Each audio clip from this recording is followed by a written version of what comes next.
السلام علیکم ورحمۃ اللہ وبرکاتہ۔ امید ہے کہ آپ تمام حضرات بخیر و عافیت ہوں گے۔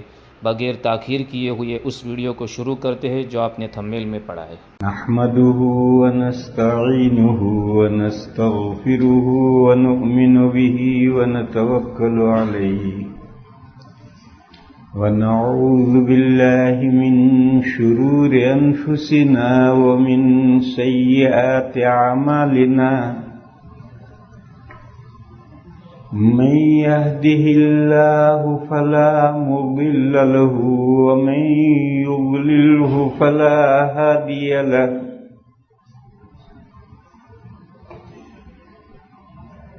وأشهد أن لا إله إلا الله وحده لا شريك له وأشهد أن سيدنا ومولانا وحبيبنا وشفيعنا محمدا عبده ورسوله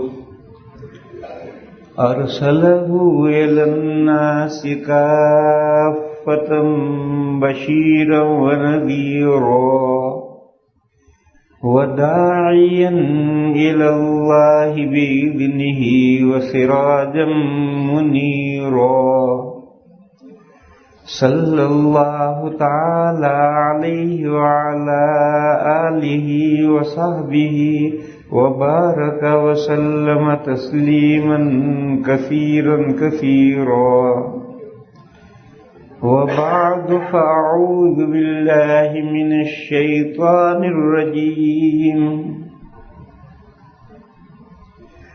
ولقد آتينا إبراهيم رشده وكنا به عالمين صدق الله۔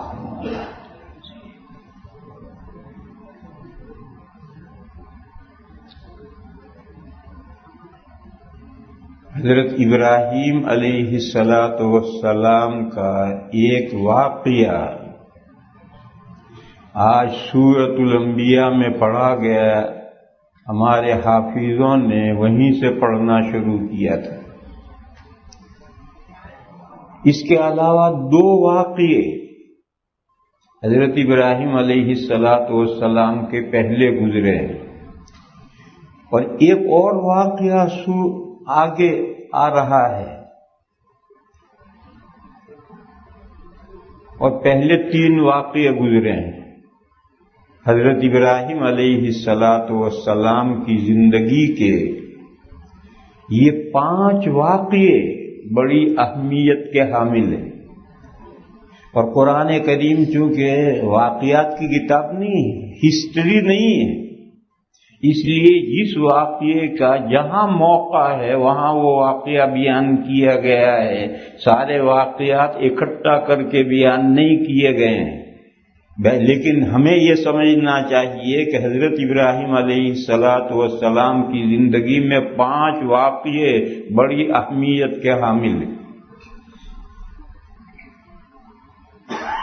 ایک خاص بات آپ حضرات کے ذہن میں پتہ نہیں ہے یا نہیں ہے، حضرت آدم علیہ السلام انسانوں کے پہلے باپ ہیں، یہ سب جانتے ہیں، اور حضرت نوح علیہ السلام انسانوں کے دوسرے باپ ہیں۔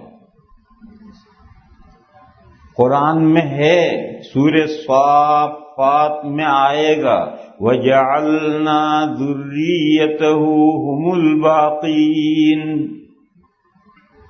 طوفان آیا پانی کا، سب غرقاب ہو گئے۔ یہ طوفان ساری دنیا میں آیا تھا یا اسی علاقے میں آیا تھا جہاں حضرت ابراہیم علیہ السلام رہتے تھے؟ ابراہیم نے استغفر حضرت نوح علیہ السلام اور ان کی قوم جہاں رہتی تھی وہیں آیا تھا، کیونکہ حضرت آدم علیہ السلام اور نوح علیہ السلام کے درمیان میں 10 باپ ہیں۔ یہ سلسلے نسب بائبل میں ہے، سچ یا جھوٹ وہ جانے، مگر بائبل میں حضرت آدم اور حضرت نوح علیہ السلام کے درمیان میں 10 باپ ہیں،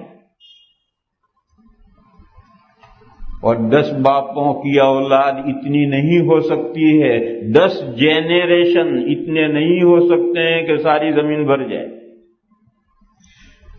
حضرت نوح علیہ والسلام جہاں تھے وہی علاقہ وہی انسانوں سے آباد تھا، وہاں سیلاب آیا اور سب انسان غرقاب ہو گئے۔ صرف کشتی میں جو 80 مرد اور عورتیں تھے وہی بچ گئے، پھر ان کی نسلیں چلی۔ رفتہ رفتہ سب کی نسلیں منقطع ہو گئی، ختم ہو گئی۔ حضرت نوح علیہ السلام کے 3 بیٹے کشتی میں تھے اور ایک بیٹا پانی میں ڈوب گیا تھا۔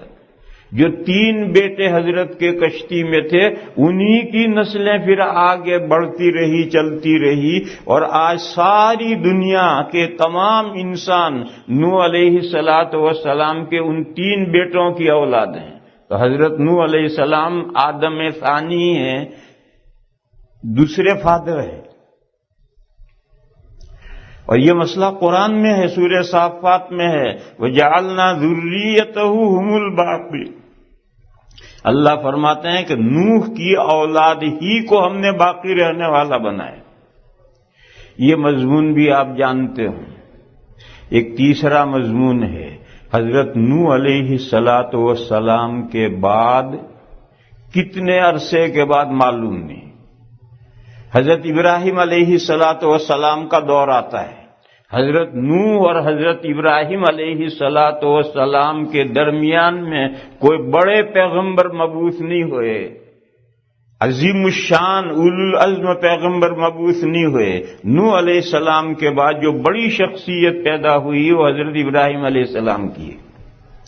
حضرت ابراہیم علیہ السلام کی خصوصیت یہ ہے، اور یہ بھی قرآن میں مذکور ہے، کہ حضرت ابراہیم علیہ السلام کے بعد جو نبی بنے اور جو کتاب نازل ہوئی حضرت ابراہیم علیہ السلام کی اولاد ہی میں نازل ہوئی۔ یہ حضرت ابراہیم کی خصوصیت ہے کہ ان کے بعد جو بھی پیغمبر آئے دنیا میں اور جو بھی کتاب نازل ہوئی، وَجَعَلْنَا فِي ذُرِّيَّتِهِمُ النُّبُوَّةَ وَالْكِتَابَ۔ قرآن میں ہے کہ ابراہیم کی نسل میں ہم نے نبوت اور کتاب گردان دی۔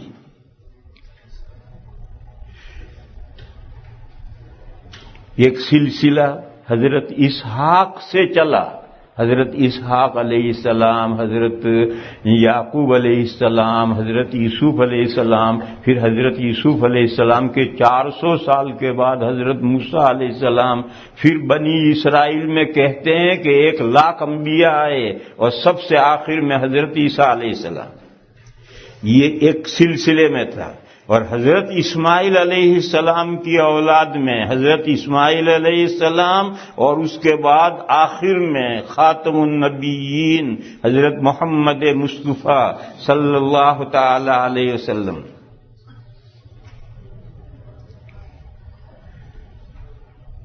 تو چونکہ ہمارے نبی صاحب حضرت ابراہیم کی اولاد میں ہیں، اور نبی پاک صلی اللہ تعالی علیہ وسلم ملت ابراہیمی اور ملت اسماعیلی پر ہیں، اس اعتبار سے حضرت ابراہیم علیہ السلام کے چند اہم واقعات قرآن کریم میں مذکور ہوئے ہیں، اور وہ 5 واقعات ہیں۔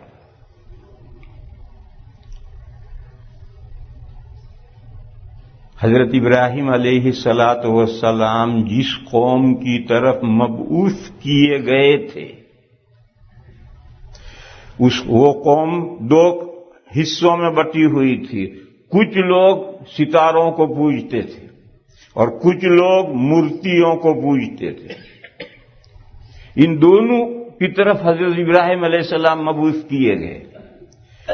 حضرت ابراہیم علیہ السلام نے اپنی قوم کے ان لوگوں کو جو آسمان کے تاروں کو پوجتے تھے ان کو اللہ کی وحدانیت کس طرح سمجھائی تھی، کیا دلیل ان کے سامنے پیش کی تھی؟ اور حضرت ابراہیم علیہ السلام کی قوم کے وہ لوگ جو مورتیوں کو پوجتے تھے، بتوں کو پوجتے تھے، ان کو حضرت ابراہیم علیہ السلام نے کس طریقے پر اللہ کی وحدانیت، اللہ کی معبودیت سمجھائی تھی، اور بتوں کی بے ثباتی، بتوں کی بے حیثیتی کس طرح سے ان کے ذہن نشین کی تھی. یہ دو واقعے ہیں.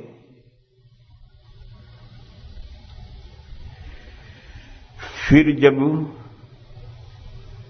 حضرت قوم نے حضرت ابراہیم علیہ السلام کا معاملہ، جو انہوں نے تمام مندر کی مورتیوں کو توڑ دیا تھا، یہ معاملہ بادشاہ کے سامنے رکھا، کمپلینٹ کی کہ ابراہیم نے ہمارے مندر کے مورتیوں کی یہ گت بنائی،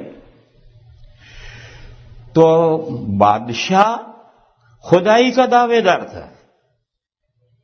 بادشاہ خود یہ دعوے دار ہے کہ خدا سب انسانوں کا میں ہوں. اور اب تو ایسے کم رہ گئے ہیں، اب بھی ہیں خدائی کے دعوے دار، اب بھی ہیں، مگر کم رہ گئے، کیونکہ اب انسان کچھ عقل زیادہ ہو گئی انسانوں کے بعد. تو عقل مند لوگ جلدی سے ایسے دعوے نہیں مانتے، لیکن پہلے جب لوگ بھولے بالے تھے تو ہر آدمی خدا بن جاتا تھا. یہ آغا خان جو اسماعیلی فرقے کا بانی ہے، اس کے بارے میں ہم نے سنا کہ یہ یورپ میں آیا، ہندوستان میں سے یورپ کے دورے پر آیا. تو یورپ میں نامہ نگاروں نے اس سے سوال کیا کہ ہندوستان میں آپ کو لوگ خدا مانتے ہیں، آپ کیسے خدا ہو گئے؟ یورپ کا تو ذہین عنصر تھا، لوگ ذہین تھے، انسان کیسے خدا ہو جائے. تو انہوں نے سوال کیا کہ ہندوستان کے لوگ آپ کو خدا مانتے ہیں، آپ خدا کیسے ہو گئے؟ تو اس نے جواب دیا، ہندوستان کے لوگ بے وقوف ہیں، چوہے کو پوجتے ہیں، سانپ کو پوجتے ہیں، پتھر کو پوجتے ہیں، دریا کو پوجتے ہیں، ندی کو پوجتے ہیں، میں تو ان سب سے اچھا ہوں. ان کے نزدیک یہ جب سب چیزیں خدا ہو سکتی ہیں تو میں کیوں نہیں خدا ہو سکتا؟ چنانچہ قرآن کریم میں دو شخصوں کے بارے میں، ایک کے بارے میں تو صراحت ہے، ایک کے بارے میں اشارہ ہے. فرعون کا یہ دعویٰ، انا ربکم الاعلی، میں تمہارا سب سے بڑا پروردگار تو تمہارا میں ہوں. اور فرعون ایک نہیں تھا، فرعون ایک خاندان ہے جو مصر پر جس نے حکومت کی ہے، اور اس خاندان کے 56 کنگ گزرے ہیں، 56 بادشاہ گزرے ہیں، یہ سب فرعون کہلاتے تھے. اور ان سب کا چارٹ کہ کون سا بادشاہ کیا نام، کس زمانے سے کس زمانے تک اس نے حکومت کی، لغت کی ڈکشنری کی ایک کتاب ہے المنجد، اس میں لفظ فرعون نکالو، اس 56 بادشاہوں کا چارٹ دیا ہے، یہ بادشاہ، یہ ان کا یہ زمانہ، یہ زمانہ. موسیٰ علیہ السلام کے زمانے میں جو فرعون تھا اس کا نام تھا رعمسیس. تو یہ جو رامسیس تھا موسیٰ علیہ السلام کے زمانے میں، اسی کا دعویٰ نہیں تھا کہ میں تمہارا سب سے برتر رب ہوں. یہ سارے فرعونوں کے یہی دعوے تھے کہ تمہارا سب سے بڑا خدا تو ہم ہیں. تو ایسے جو زبردست بادشاہ ہوتے تھے وہ خدائی کے بھی دعوے دار ہوتے تھے. حضرت ابراہیم علیہ السلام کے زمانے میں اور کا جو بادشاہ تھا، وہ علاقہ جہاں ابراہیم علیہ السلام بھیجے گئے تھے، بائبل میں اس علاقے کا نام اور بتایا ہے کہ اور کے جو علاقے میں جو بادشاہ تھا وہ نمرود تھا. اس کا نام تو ہم جانتے ہیں اور سب جانتے ہیں. وہ ہمارے امام صاحب ایک لطیفہ سنایا کرتے ہیں، آج ہے نہیں، کہیں گئے ہیں. عربوں کی ایک جماعت آئی تو ان کو امرود کھلایا لوگوں نے، تو ان کو بڑا مزہ ہے، کھٹا میٹھا بڑا مزہ ہے. تو ایک دو دن کا بازار گئے تو بازار میں جا کر لوگوں سے پوچھا، نمرود نمرود نمرود. وہ امرود تو بھول گئے، نمرود یاد رہے. سبحان. تو یہ جو نمرود تھا یہ بھی اگرچہ تھا امرود کم بخت مگر خدائی کا دعوے دار تھا۔ تو جب قوم نے حضرت ابراہیم علیہ السلام کا یہ معاملہ جو مورتیاں توڑ دی تھی، یہ معاملہ جب بادشاہ کے سامنے رکھا کہ ہمارے خداؤں کی اتنی بڑی انسلٹ کر دی انہوں نے، تو حضرت ابراہیم علیہ السلام کا اس بادشاہ کے ساتھ مناظرہ ہوا ہے۔ بادشاہ وہ خدائی کا دعوے دار ہے، اس نے ابراہیم سے کہا تمہارا خدا ہے کون جس کی طرف تم بلاتے ہو؟ یہ تیسرا واقعہ ہے ابراہیم علیہ السلام کی زندگی کا۔ چوتھا واقعہ حضرت ابراہیم علیہ السلام کے سب سے بڑے بیٹے حضرت اسماعیل علیہ السلام، ان کو حضرت نے کعبہ شریف جہاں ہے وہاں لے جا کر کے بسایا تھا، اور پھر جب وہ بڑے ہوئے، باپ کی مدد کرنے کے قابل ہوئے، تو باپ اور بیٹے نے مل کر کے یہ کعبہ شریف تعمیر کیا ہے۔ یہ حضرت ابراہیم علیہ السلام کی زندگی کا ایک خاص واقعہ ہے، وہ قرآن کریم میں مذکور ہے۔ اور پانچواں واقعہ ہے حضرت ابراہیم علیہ السلام کو یہ حکم دیا گیا کہ اپنے بیٹے کی قربانی کرو، چنانچہ انہوں نے حضرت اسماعیل علیہ السلام کی قربانی کے لیے سارے جتن کر لیے۔ پھر اللہ کی وحی آئی کہ امتحان تمہارا پورا ہو گیا، قربانی مقصود نہیں ہے، اور دمبا اور مینڈھا بھیجا گیا کہ اسماعیل کی جگہ پر اس کی قربانی کرو۔ چنانچہ انہوں نے حضرت اسماعیل کی جگہ پر مینڈھے کی، دمبے کی قربانی کی، اور وہی قربانی ان کی حضرت اسماعیل کی اولاد میں یادگار بن کر چلی، اور آج تک وہ قربانی ہو رہی ہے۔ حضرت اسحاق علیہ السلام کے نسل میں، یعنی یہود و نصارہ کی نسل میں یہ قربانی نہیں ہے، یہ حضرت ابراہیم علیہ السلام کے صاحبزادے حضرت اسماعیل کی اولاد میں قربانی کا یہ سنت جاری ہے۔ اگرچہ بائبل نے کیا کر دیا ہے، یہ جو ہولی بک ہے بائبل، اس میں یہ قربانی کا واقعہ ہے، مگر حضرت اسماعیل کا نام کاٹ کر کے وہاں حضرت اسحاق کا نام رکھ دیا۔ یہ بائبل میں یہ تحریف ہے کہ حضرت ابراہیم کو خواب آیا کہ اپنے بیٹے کو قربانی کرو، انہوں نے حضرت اسحاق کی قربانی، یہ سب جھوٹ ہے۔ اگر حضرت اسحاق کی قربانی ہوئی ہوتی تو حضرت اسحاق کی نسل کے اندر یہ یادگار باقی چلنی چاہیے، جبکہ یہود و نصارہ میں قربانی نہیں ہے۔ یہ صاف اس بات کی دلیل ہے کہ یہ بائبل میں تحریف کر دی گئی ہے، اسماعیل ہٹا کر کے اسحاق رکھ دیا اس کی جگہ۔ یہ واقعہ حضرت اسماعیل کی قربانی کا تھا، اور اسی وجہ سے اسلام میں اسلام سے پہلے بھی قربانی تھی، اور اسلام کے بعد بھی یہ قربانی چل رہی ہے اور آج تک چل رہی ہے۔ یہ جو بیٹے کی قربانی کا، اور پھر بیٹے کو کے بدلے میں فدیے کے طور پر دمبا بھیجنا، اور پھر اس قربانی کو ایک رسم کے طور پر جاری کرنا، یہ حضرت ابراہیم علیہ السلام کی زندگی کا پانچواں واقعہ ہے۔ یہ پانچ واقعے قرآن کریم نے متفرق جگہ پر بیان کیے ہیں۔ حضرت ابراہیم علیہ السلام کی قوم کے وہ لوگ جو ستاروں کو پوجتے تھے، ستاروں کو پوجنے والے کوئی ایک ستارے کو نہیں پوجتے، جیسے مورتیوں کو پوجنے والے کوئی ایک مورتی کو نہیں پوجتے ہیں، دسیوں بیسیوں طرح طرح کی مورتیاں ہیں۔ کوئی رام کو پوجتا ہے، کوئی بندر کو پوجتا ہے، کوئی گنپتی کو پوجتا ہے، تو کوئی راون کو پوجتا ہے، تو کوئی پتہ نہیں کس کس کو پوجتے۔ ایسے ستاروں کے جو پوجنے والے کوئی ایک معین ستارے کو نہیں پوجتے، کوئی کس کو پوجتا، کوئی کس کو پوجتا، کوئی کس کو پوجتا ہے۔ تو حضرت ابراہیم علیہ السلام نے ان لوگوں کو جو ستاروں کو پوجتے تھے، ان کو سب سے پہلے چھوٹے ستارے کے بارے میں گفتگو کی۔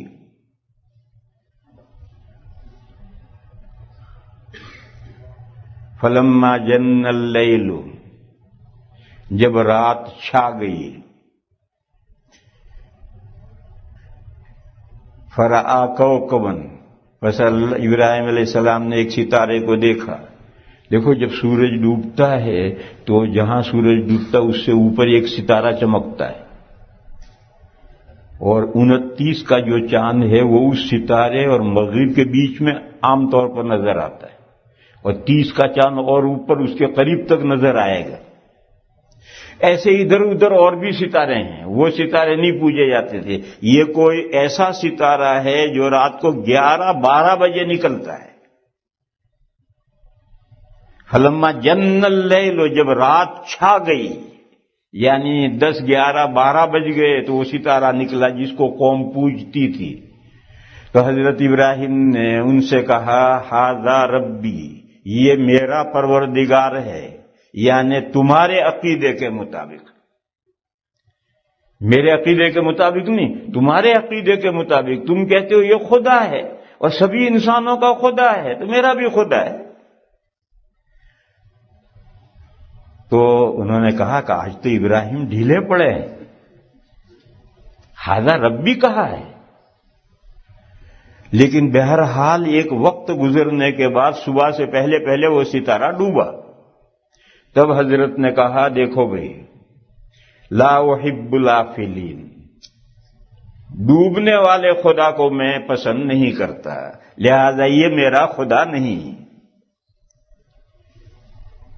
اس کو عربی میں کہتے ہیں مماشات مع الخصم، جس سے مناظرہ ہے. مناظرہ ہم کر رہے ہیں، تھوڑی دیر اس کے ساتھ چلو. مماشات مع الخصم. ہم طالب علموں میں اس کی ایک مثال دیتا ہوں میں کہ 3 طالب علموں نے یہ طے کیا کہ اس چوتھے کو آج عصر کے بعد مارنا ہے. ایسے جھگڑے طالب علموں میں ہوتے رہتے ہیں. تو صبح سے یہ 3 اس کے پیچھے پڑے. ایک نے کہا یار گنا کھائے بہت دن ہوئے ہیں، آج عصر بعد گنا کھانے چلیں. دوسرا ملا، اس نے بھی کہا ارے یار تیرے پاس پیسے ہیں نہیں، گنا کھلا. میرے پاس پیسے نہیں، چل میں کھلاؤں گا. بہرحال دوپہر سے 3-4 مرتبہ ایک دوسرے سے ملے. پھر عصر کی نماز پڑھ کر اسے چاروں چلے. راستے میں سے سب نے گنا خریدی اور خرید کر کھاتے کھاتے جب شہر سے باہر گئے تو وہی گنا ڈنڈے بن گئی، اور دے ڈنڈا دے ڈنڈا. تو یہاں سے لے کر وہاں تک یہ مماشات مع الخصم ہے، دوست نہیں ہے، دشمن ہے، اس کو پیٹنا ہے. مگر اگر شروع سے دشمنی ظاہر کر دیں تو آئے گا ہی نہیں، تو کیسے پیٹیں گے؟ تو اگر نکلتے ہی کہیں یہ خدا نہیں مانتا میں اس کو خدا، تو کیسے بات بنے گی؟ ان پر حجت تام کیسے ہوگی کہ بھئی کیوں خدا نہیں مانتے؟ اس لیے مماشات مع الخصم ھذا ربی. انہوں نے کہا بھی ابراہیم ڈھیلے پڑے ہیں، آج تو انہوں نے ھذا ربی کہا ہے. تو قریب آئے. جب وہ ستارہ ڈوبا تو حضرت نے صاف بتلایا لا احب الافلین، چھپ جانے والا ڈوب جانے والا خدا نہیں ہو سکتا. پھر کسی اور رات دیکھو ایک پوائنٹ دماغوں میں بٹھا دیا کہ جو چھپ جائے، جو غائب ہو جائے، جو مر جائے، جو نیست ہو جائے، جو ڈوب جائے، وہ کیسے خدا ہو سکتا ہے؟ اللہ لا الہ الا هو الحی القیوم. اللہ تو سدا زندہ ہیں اور پوری کائنات کو تھامے ہوئے ہیں. اگر وہی نہیں رہیں گے تو کائنات کو کون تھامے گا؟ پھر کسی اور رات چاند نکلا تو حضرت نے پھر ان لوگوں سے کہا ھذا ربی، یہ میرا رب ہے. یعنی وہ تو ڈوب گیا، یہ رب ہے. اب پھر یہ قریب آئے، تھوڑا سا ذہن تو تیار ہوا ہے. پھر جب چاند بھی وقت آیا اور چاند بھی غروب ہو گیا تو حضرت نے فرمایا دیکھو بھئی یہ بھی ڈوب گیا اللہ کا بندہ. اور پہلے میں بتا چکا ہوں کہ ڈوبنے والا، غائب ہونے والا، چھپنے والا خدا نہیں ہو سکتا. پھر خدا ہے کون؟ تو دوسرا پوائنٹ ڈالا کہ خدا کون ہے یہ بات خدا ہی بتائے گا، دوسرا نہیں بتا سکتا. خدا ہی بتائے، سمجھائے تو آدمی سمجھ سکتا ہے، اور اگر اللہ کی طرف سے سمجھ نہ دی جائے تو آج کتنے بڑے بڑے پروفیسر، بڑے بڑے سائنسدان، بڑے بڑے عقل مند، بڑے بڑے ایجوکیٹڈ ہندوؤں میں، عیسائیوں میں اللہ کے علاوہ کی خدائی میں پھنسے ہوئے ہیں. ان کا ذہن پتھروں کو پوچھتے ہیں. بڑا پروفیسر ہے، بڑا انٹیلیجنس ہے، بڑا عقل مند ہے، بڑا ایجوکیٹڈ ہے، اور پوچھتا پتھروں کو ہے. قائل ہے خدا تین ہے، عیسیٰ علیہ السلام کو بھی خدا مانتا ہے، اور ان کی سمجھ میں نہیں آتا کہ جو بندہ ہے جسے اللہ نے پیدا کیا ہے وہ کیسے خدا ہو جائے گا. ان کی سمجھ میں نہیں آتا. کیوں؟ حضرت ابراہیم نے نکتہ سمجھایا، لئن لم یہدنی ربی لأکونن من القوم الضالین. اگر میرا پروردگار مجھے صحیح راستہ نہیں دکھائے گا تو میں گمراہوں میں سے ہو جاؤں گا. میں از خود اللہ کو نہیں پہچان سکتا ہوں. ایک اللہ کی معبودیت کا اقرار آدمی اپنی عقل سے نہیں کر سکتا. اللہ کی توفیق شامل ہو تو اس کی سمجھ میں یہ بات آئے گی، ورنہ نہیں آئے گی. یعنی اس جملے میں دو بتائے. ایک تو یہ بتائیے کہ وہ ڈوب گیا تھا، ڈوبنے والا خدا نہیں ہو سکتا. یہ بھی ڈوب گیا، یہ بھی خدا نہیں ہو سکتا. پھر یہ بھی خدا نہیں ہو سکتا تو خدا کون ہوگا؟ اللہ ہی سمجھائیں گے، اللہ ہی راہ دکھائیں گے تو انسان سمجھے گا. اسی وجہ سے پہلے انسان سے لے کر آخری پیغمبر تک بے شمار انبیاء اللہ نے بھیجے. کیا تعلیم دینے کے لیے بھیجے؟ لا الہ الا اللہ. یہی تعلیم دینے کے لیے 1,24,000 انبیاء ہیں. اور ان 1,24,000 انبیاء نے جو محنتیں کی ہیں، اس محنتوں سے سب انسان کبھی نہیں سمجھے. میجورٹی انسانوں کی آج تک نہیں سمجھی. تو فرمایا لئن لم یہدنی ربی لأکونن من القوم الضالین. پھر ایک وقت کے بعد میں سورج کی طرف لوگوں کو متوجہ کیا. سورج چمکتا ہوا نکلا تو حضرت نے لوگوں سے کہا ھذا ربی ھذا اکبر. یہ میرا رب ہے اور ستاروں میں اینڈ آ گیا اس پر. اس سے بڑا کوئی ستارہ نہیں.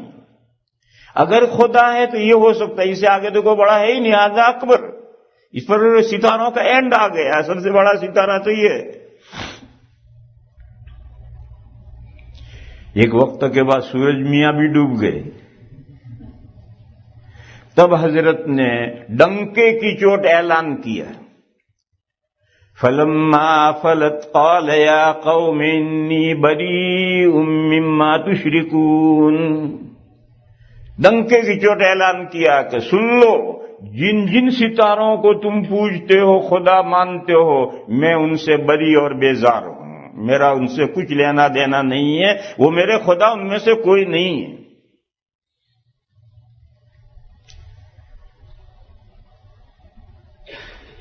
پھر ماننا نہ ماننا ہے یہ تو انسان کا اختیار ہے.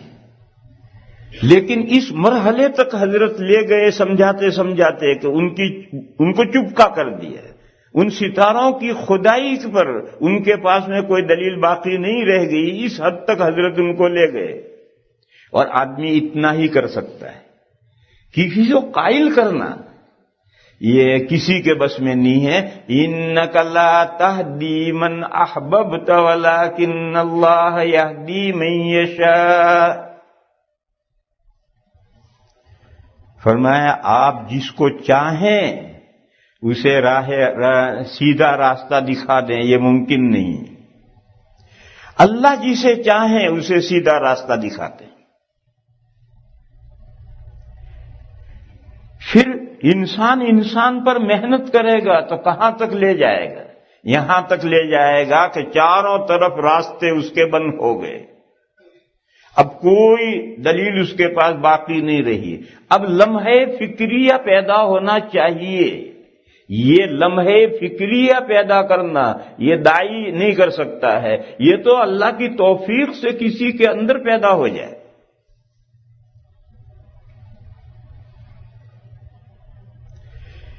یہاں پہنچ کر کسی پڑھے لکھے کے ذہن میں یہ کانٹا آ سکتا ہے کہ جب تک اللہ توفیق نہیں دیں گے، بات سمجھ میں آ نہیں سکتی، تو پھر انسان کا کیا قصور ہے؟ یہ کانٹا کسی کے ذہن میں آ سکتا ہے کہ جب تک اللہ توفیق نہیں دیں گے، اللہ نہیں سمجھائیں گے، بات سمجھ میں آ نہیں سکتی، کوئی دائی نہیں سمجھا سکتا، تو پھر انسان کا کیا قصور ہے؟ اس مسئلے کو بہت ٹھنڈے دماغ سے سوچنا پڑے گا، بہت لمبا چوڑا مسئلہ نہیں، اتنا ذرا سا مسئلہ ہے۔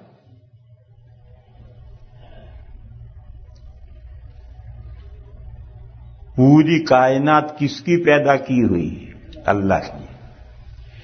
بس کائنات کی کوئی حالت اللہ کی قدرت سے باہر نکل سکتی ہے؟ نہیں نکل سکتی۔ اگر مخلوق کی کوئی حالت اللہ کی قدرت سے باہر ہو گئی تو پھر اللہ کہاں ہوئے، قادر مطلق کہاں رہے؟ یہ تو مخلوق بھی قادر ہو گئی۔ لہذا مخلوق کی کوئی حالت اللہ کی قدرت سے باہر نہیں ہو سکتی۔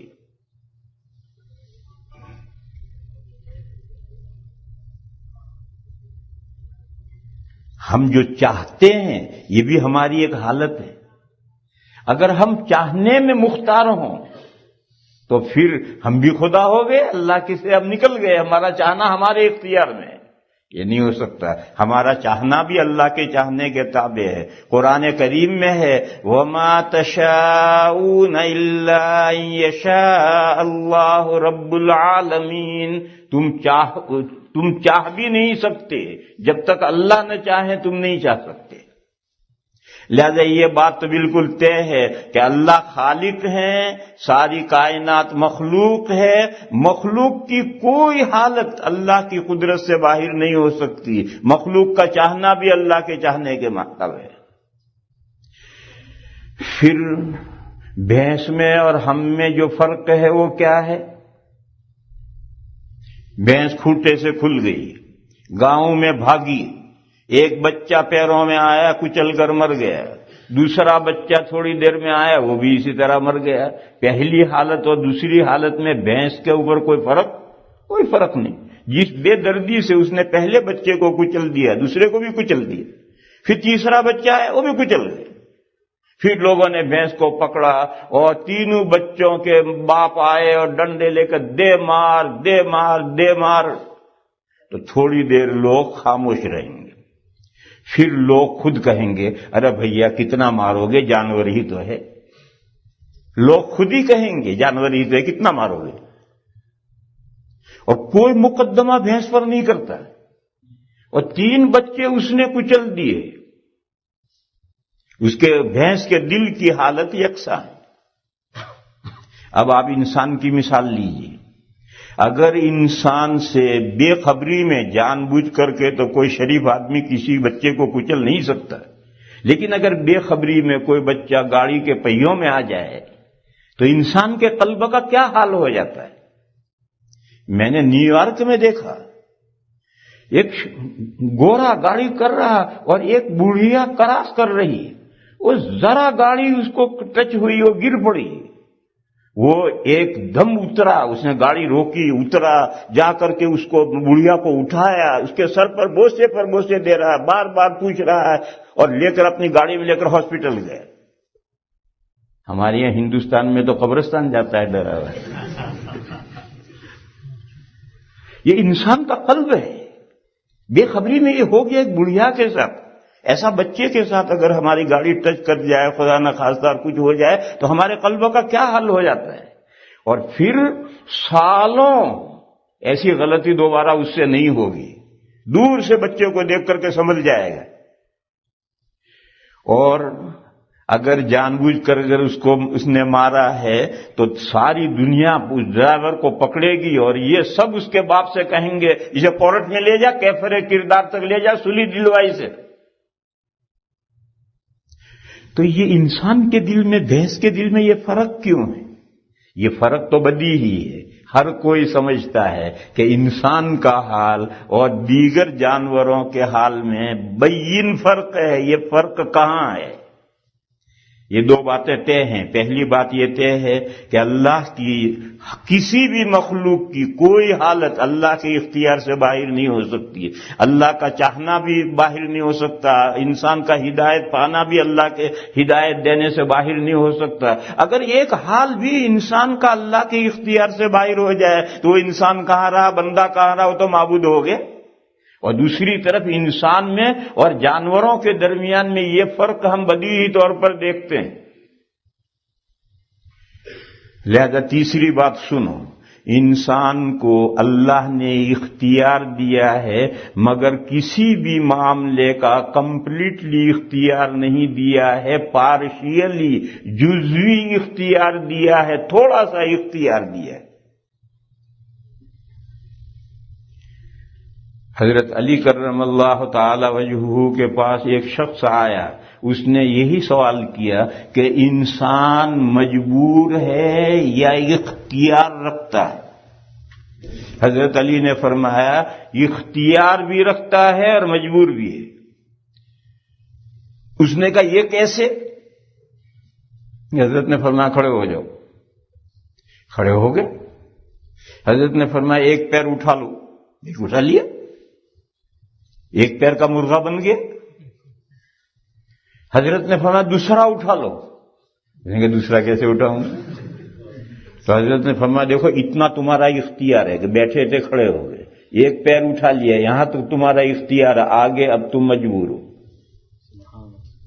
یہ حضرت علی نے اس کو سمجھایا یہی ہے، ٹوٹلی اختیار نہیں ہے، پارشیلی اختیار ہے، جزوی اختیار ہے، ایک حد تک اختیار ہے. اور یہ جو پارشیلی جزوی اختیار ہے یہ اللہ نے انسان کو دیا ہے، بھینس کو نہیں دیا ہے. اور اسی وجہ سے انسان کا حال اور بھینس کا حال الگ ہے. دیکھو اسلامی تاریخ کا ایک قصہ ہے دور صحابہ کا.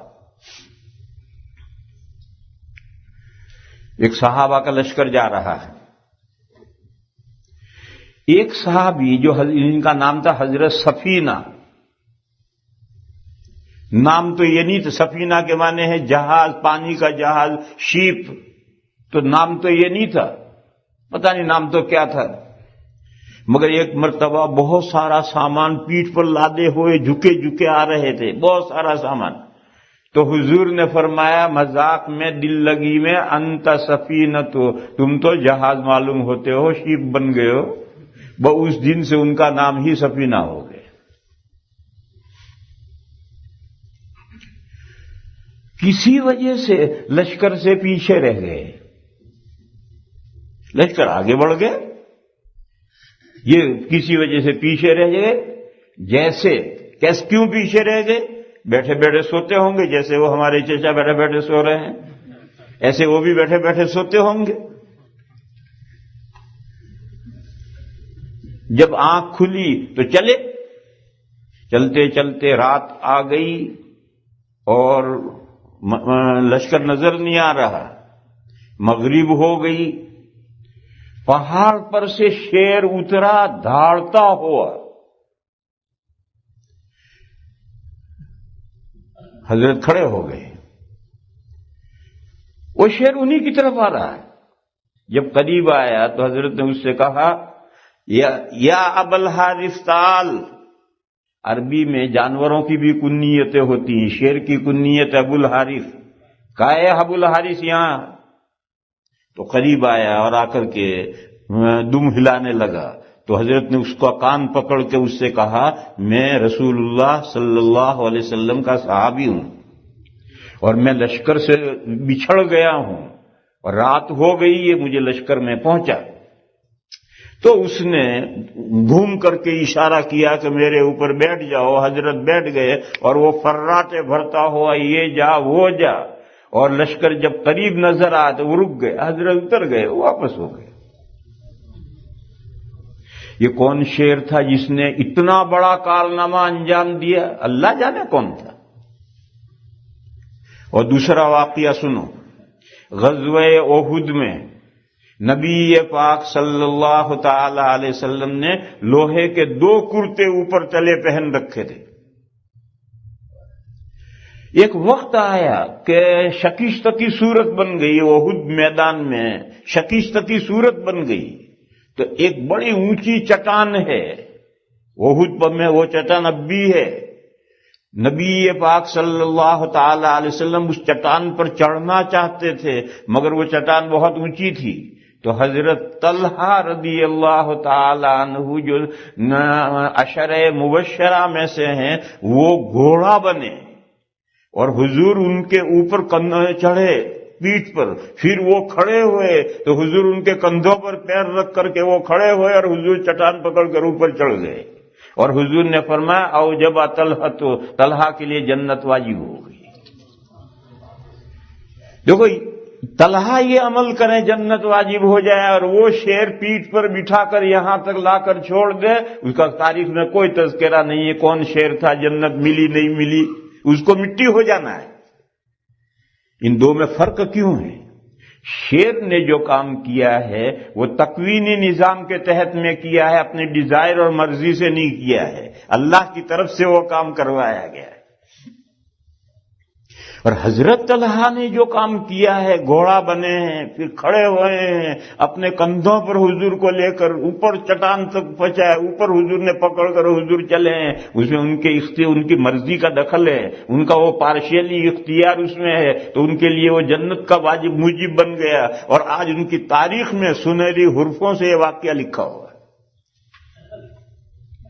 یہ میں فرق سمجھا رہا ہوں کہ حیوانات کو اللہ نے اختیار جزوی نہیں دیا ہے، اس لیے بھینس نے 3 بچے کچل دیے، اس کے دل پر کوئی اثر نہیں، اور بھینس کے خلاف کوئی مقدمہ نہیں کرتا ہے۔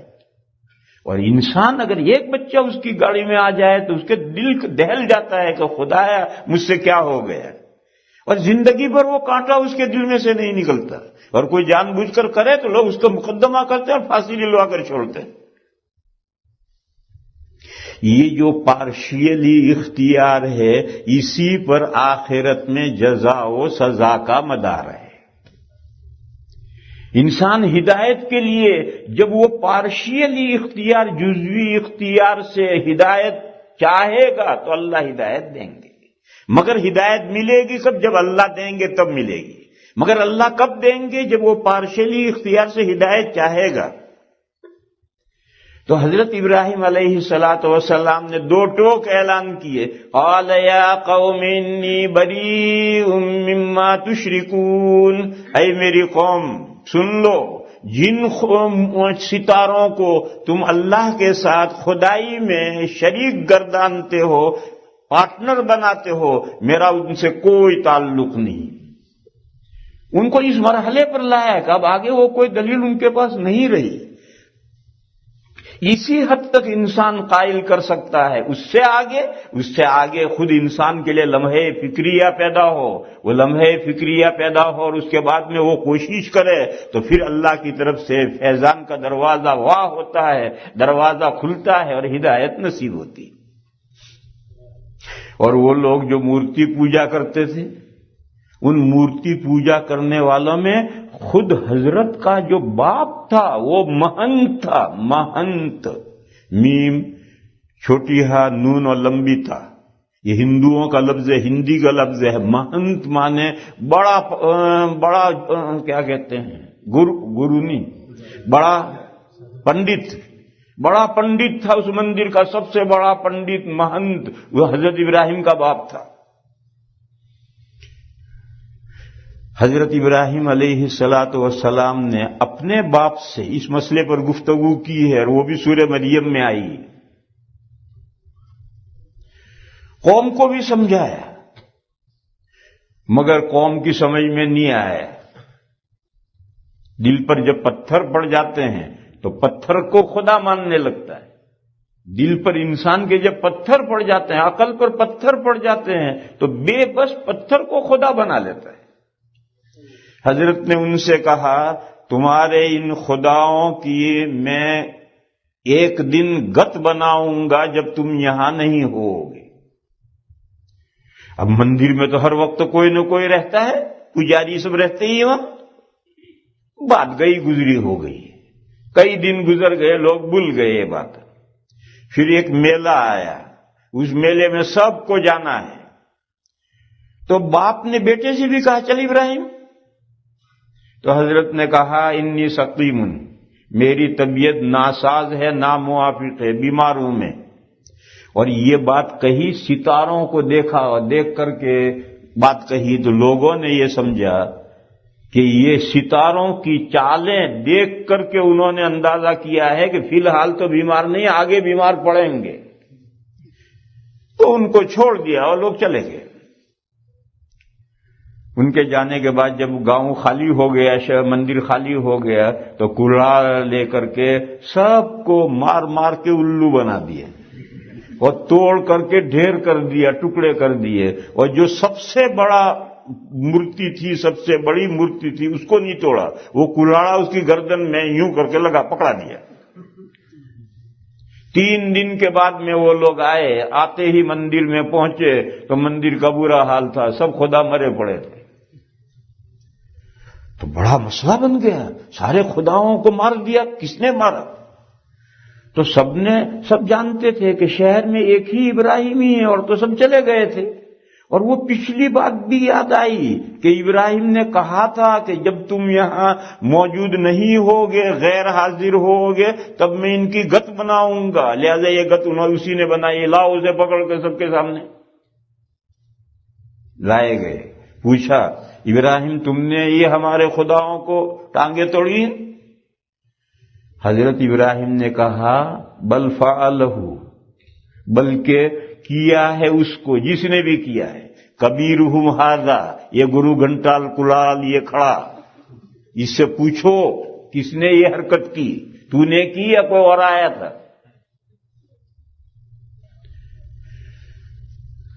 تو لوگ بھی سمجھتے تھے کہ نہیں یہ بڑا گرو گھنٹال توڑ سکتا ہے، نہیں اس سے پوچھیں گے تو یہ بولے گا۔ تو ان کے دماغوں کی چولیں ہل گئی، ان کے دماغوں کی چولیں ہل گئی کہ ہم کسے پوچھتے ہیں۔ ثم نکسوا علی رؤوسہم فقالوا انکم انتم الظالمون، ان کے دماغوں کی چولیں ہل گئی، مگر کتے کی دم ٹیڑھی، خدا ان کے خدا ہی ہے۔ چنانچہ انہوں نے ان کا مقدمہ حضرت ابراہیم علیہ السلام کا یہ مقدمہ بادشاہ وقت کے سامنے پیش کیا کہ ابراہیم نے ہماری مورتیوں کے ساتھ یہ مسئلہ کیا۔ چنانچہ حضرت ابراہیم علیہ السلام بادشاہ کے دربار میں بلائے گئے۔ حضرت ابراہیم علیہ السلام جب وہاں دربار میں پہنچے تو اس نے سوال کیا تم نے قوم کے خداؤں کی ٹانگیں توڑ دی، تمہارا خدا کون ہے؟ ان کی ٹانگیں توڑنے کا مطلب یہ کہ تم انہیں خدا نہیں مانتے، اور خدا تو چاہیے، خدا کے بغیر تو کارخانہ کیسے چلے گا؟ لہذا خدا کوئی چاہیے، تمہارا خدا ہے کون؟ اس کو تم خدا مانتے نہیں۔ تو حضرت ابراہیم نے فرمایا ربی الذی یحیی و یمیت، میرا پروردگار وہ ہے جو جلاتا ہے اور مارتا ہے۔ تو اس نے کہا جلاتا ہے اور مارتا ہے، یہ تو کام میں بھی کرتا ہوں، اسی لیے میں خدا ہوں۔ قال انا احیی و امیت، اور فوراً ایک بے گناہ جا رہا تھا روڈ پر، پولیس والوں سے پکڑ کے لاؤ، اس کو لا کر کھڑا کیا، تلوار ماری جلاد نے اور گردن دور کا، دیکھو میں نے مار دیا۔ اور ایک جیل میں ایسا آدمی جس کی پھانسی کا فیصلہ ہوا تھا، آرڈر بھیج دیا چھوڑ دو اسے، کہا دیکھو یہ مرا ہوا تھا میں نے زندہ کر دیا، یہ زندہ جا رہا تھا میں نے مار دیا۔ حالانکہ جلانا اور مارنے کا یہ مطلب تھا ہی نہیں، مگر اس خر دماغ کو کون سمجھائے؟ اور مناظرے میں گہری بات آ جائے تو پھر وہ بات واضح نہیں ہوتی۔ تو حضرت ابراہیم علیہ السلام نے اس دلیل کو چھوڑ دیا، دوسری دلیل پیش کی، اور یہ فرمایا کہ میرا پروردگار وہ ہے جو روزانہ مشرق سے سورج نکالتا ہے۔ اگر آپ پروردگار ہیں کائنات کے تو آئندہ کل مغرب سے سورج نکال کر دکھائیے۔ فبوہت الذی کفر، وہ ہکا بکا رہ گیا، اس کا کیا جواب دے؟ ہمارا طالب علم یہ کہتا ہے کہ وہ یہ جواب دے سکتا تھا کہ روزانہ مشرق سے سورج میں نکالتا ہوں، ابراہیم تو اپنے خدا سے کہہ کہ اگلے دن مغرب سے سورج نکالے، تیرا خدا مغرب سے سورج نکال کے دکھائے۔ وہ بادشاہ یہ کہہ سکتا تھا؟ یہ ہمارا طالب علم سوال کرتا ہے، تو میں ان سے کہتا ہوں وہ نمرود تیرے جتنا بے وقوف نہیں تھا۔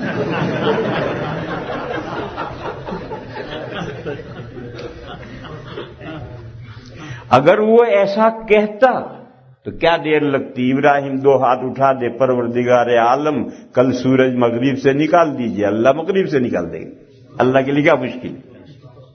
وہ سب سمجھتا تھا کہ میں مشرق سے نہیں نکالتا ہوں، اور میں اس سے کہوں گا تو ابراہیم دعا کرے گا اور مغرب سے سورج نکلے گا۔ وَجَحَدُوا بِهَا وَاسْتَيْقَنَتْهَا أَنفُسُهُمْ، انبیاء کے جو مخالفین ہوتے ہیں وہ یقین ہوتا ہے کہ نبی سچے ہیں، جو بات کہتے ہیں سچے ہیں، پھر انکار کرتے ہیں۔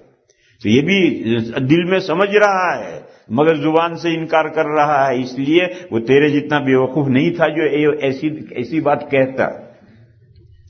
بہرحال وہ ہکا بکا رہ گیا، آگے اس کے پاس دلیل کچھ نہیں تھی۔ پھر جہاں سورہ بقرہ میں یہ مضمون آیا ہے، چونکہ یہ کوڑ مغز مارنا اور جلانے کی حقیقت ہی نہیں سمجھتا، کہتا میں مارتا ہوں جلاتا ہوں، اور کر کے بتلا کہ دیکھو یہ مار دیا یہ جلا دیا، حالانکہ مارنا جلانا کیا ہے؟ تو اللہ تعالی نے اس کے بعد کی 2 آیتوں میں 2 واقعے ذکر کیے۔ او کالذی مر علی قریۃ، ایک نبی کہتے ہیں، قرآن میں نام نہیں، کہتے ہیں کہ حضرت دانیال کا قصہ ہے، اور حضرت دانیال کا نبی ہونا بھی قرآن میں نہیں، بائبل میں۔ جب بخت نصر نے بیت المقدس کو اجاڑ دیا، اس وقت حضرت دانیال جیل میں بند تھے، یہود نے جیل میں ڈال رکھا تھا۔ تو لوگوں نے بخت نصر کو بتایا کہ یہاں جیل میں ایک آدمی ہے جس نے تیرے اس حملے کی خبر اتنے سال پہلے دی تھی، اور قوم نے اس خبر کو نہیں مانا اور الٹا اسے جیل میں بند کر رکھا ہے۔ تو بخت نصر نے جیل میں سے حضرت کو بلایا اور حضرت سے گفتگو کی، نبی کی فراست، نبی کی عقل مندی بہت متاثر ہوا، اور اس نے یہ کہا کہ تم میرے ساتھ چلو، میں تمہیں بہت عزت سے رکھوں گا۔ حضرت دانیال نے کہا کہ جب میری قوم ہی تباہ ہو گئی تو میں عزت پا کر کیا کروں گا، مجھے آپ چھوڑ دیں۔ تو اس نے چھوڑ دیا۔ اب جب وہ بیت المقدس پر سے اپنے گدھے پر سے گزرے اور کہیں بیت المقدس سے نکل کر کہیں چلے جائیں گے تو سارا اجڑ گیا ہے، تو حضرت نے حسرت سے کہا انا یحیی ہذہ اللہ بعد موتہا، یہ پورا شہر ویران ہو گیا، یہ کیسے بسے گا، کیسے آباد ہوگا؟ اور یہ کہہ کر شہر سے نکل کر جنگل میں چلتے رہے، ایک درخت کے تھک گئے تھے، ایک درخت کے نیچے اتر کر گدھے کو باندھ دیا اور حضرت آرام کرنے کے لیے لیٹ گئے۔ وہیں اللہ نے ان کی روح قبض کر لی اور 100 سال تک مرے رہے۔ بہت دور جنگل میں ہے جہاں تک لوگ نہیں پہنچتے۔ ادھر کیا ہوا، بخت نصر سب کو غلام باندی بنا کر بنی اسرائیل کو لے گیا۔ پھر 70 ایئرز کے بعد سائرس نے حملہ کیا اور بخت نصر کو ہرایا اور سارے بنی اسرائیل کو آزاد کیا اور ان کو اجازت دی جاؤ تم اپنا بیت المقدس بسا لو، اور وہ بہت مال دیا، ساز و سامان کے ساتھ وہ آئے اور انہوں نے شہر بسایا 70 ایئر کے بعد، اور اوپر 30 ایئر گزر گئے، شہر پورا آباد ہو گیا 30 ایئر میں۔ اب وہاں حضرت دانیال زندہ ہوتے ہیں 100 سال تک، فَأَمَاتَهُ اللَّهُ 100 عَامٍ، اللہ نے ان کو 100 سال مارے رکھا، پھر زندہ کیا۔ پوچھا کتنی دیر ٹھہرے، سورج دیکھا اور کہنے لگے ایک دن ٹھہرا ہوں یا ایک دن بھی نہیں ہو۔ اللہ کے یہاں سے وحی آئی 100 سال گزر گئے ہیں تمہیں مرے ہوئے، اور جو تمہارا ٹفن ہے وہ کھولو، ویسا کا ویسا ہی کھانے پینا جو ہے بالکل ابھی اس میں لم یتسنہ، ذرا تبدیلی نہیں آئی، حالانکہ کھانا 24 گھنٹے میں ختم ہو جاتا ہے۔ اور گدھا، اللہ نے فرمایا کہ دیکھو تمہارا گدھا مر چکا ہے اور اس کی ہڈیاں پورے میدان میں بکھری پڑی ہیں۔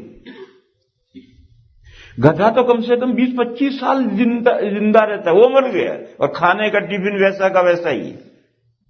پھر اللہ نے کہا دیکھو ہم تمہارے گدھے کو زندہ کرتے ہیں، ادھر سے ہڈی آئی ادھر سے ہڈی آئی، سب ہڈی ملی، ڈھانچہ بنا، گوشت چڑھا، کھال چڑھ گئی اور گدھا زندہ ہو گیا، بھونکنے لگا۔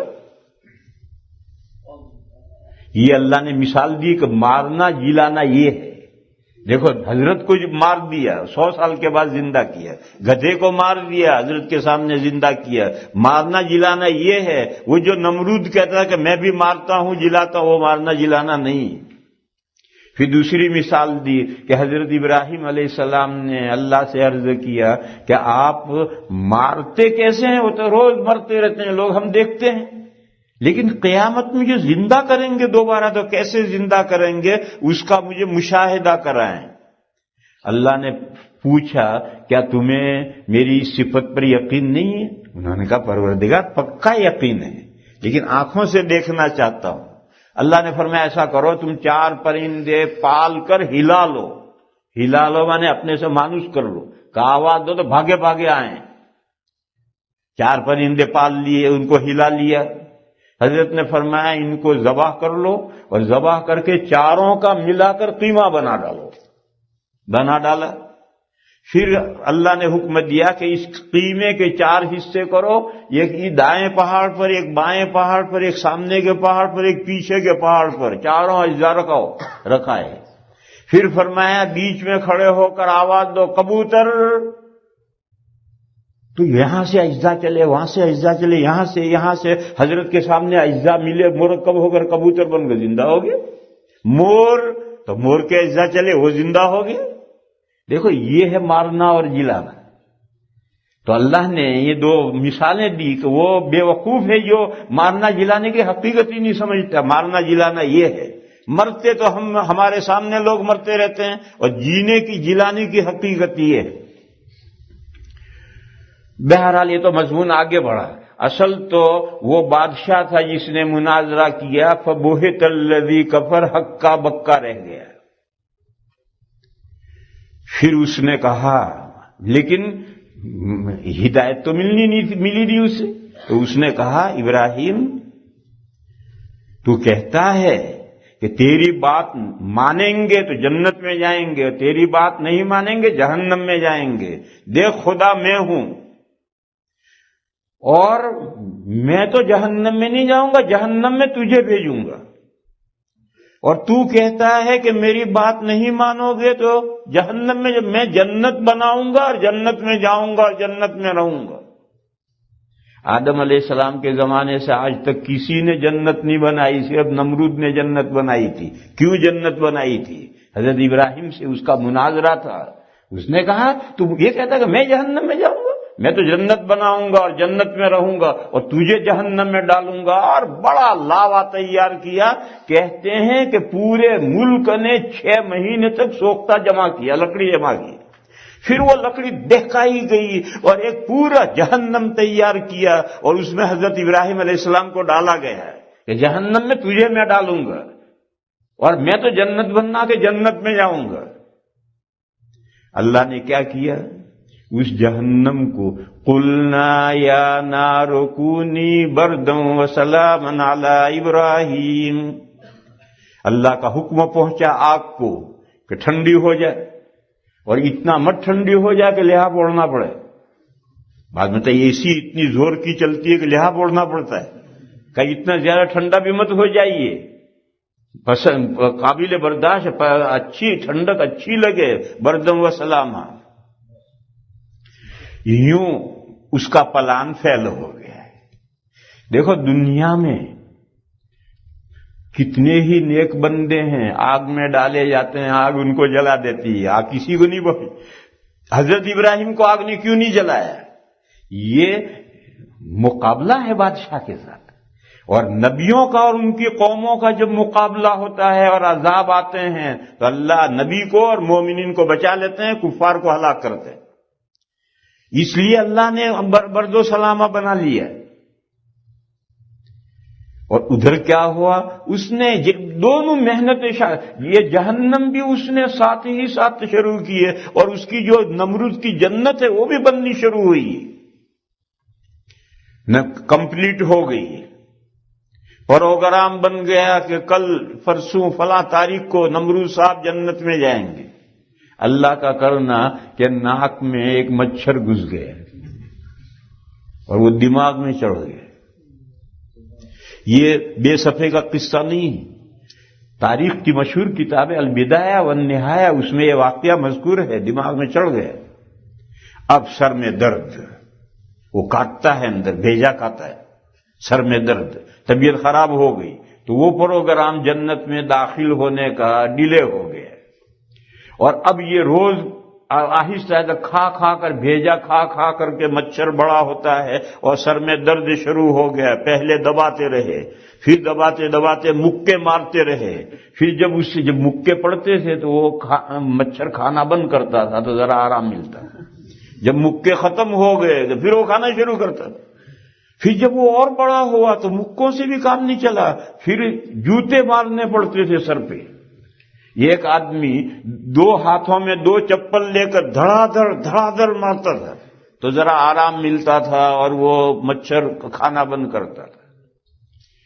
ایک من چلا تھا، اس نے کہا جوتے مارتے مارتے تھک گئے، ایک دن اٹھا کر زور سے مارا، کھوپڑی پھٹ گئی، اور مچھر چڑیا جتنا بڑا ہو کر کے، تھوڑا مبالغہ ہوگا اس میں، چڑیا جتنا بڑا ہو کر اڑ گیا، اور جناب ختم ہو لیے اور جنت دھری کی دھری رہ گئی۔ حضرت ابراہیم سے کہتا تھا کہ تو مجھے جہنم میں بھیجتا ہے اور تو جنت میں جائے گا، تجھے جہنم میں ڈالوں گا، میں جنت میں جاؤں گا۔ تو حضرت ابراہیم کے لیے تو وہ جہنم جنت بن گئی، بردم و سلامہ بن گئی، اور اس نالائق کے لیے وہ جنت اس کی کچھ اس کو دیکھنے کی بھی حسرت پوری نہیں ہوئی کہ ایک نظر دیکھ ہی لیتا۔ یہ 3 واقعے اس میں آ گئے۔ ایک حضرت ابراہیم علیہ السلام نے ستارہ پرست قوم کو کیسے سمجھایا، ایک مورتی پوجا کرنے والوں کو کیسے سمجھایا، ایک مقدمہ بادشاہ کے سامنے گیا تو اس نے بادشاہ سے مناظرہ کیسے ہوا، اور پھر اس کے نتیجے میں بادشاہ نے آگ جلا کر حضرت ابراہیم کو آگ میں کیوں ڈالا، اور نمرود نے جنت کیوں بنائی تھی۔ یہ 3-4 واقعات جو آج پڑھے گئے تھے اس کی تھوڑی تفصیل میں نے عرض کر دی، وقت زیادہ ہو گیا، اس کے لیے معذرت خواہ ہوں۔ وآخر دعوانا ان الحمدللہ۔ ایسے ہی مزید ویڈیو دیکھنے کے لیے آپ ہمارے چینل نورانی باتیں کو لائک کریں، سبسکرائب کریں، تاکہ ویڈیو اپلوڈ ہوتے ہی سب سے پہلے نوٹیفیکیشن آپ کو مل جاوے، اور اس ویڈیو کو شیئر کرنا بالکل نہ بھولیں۔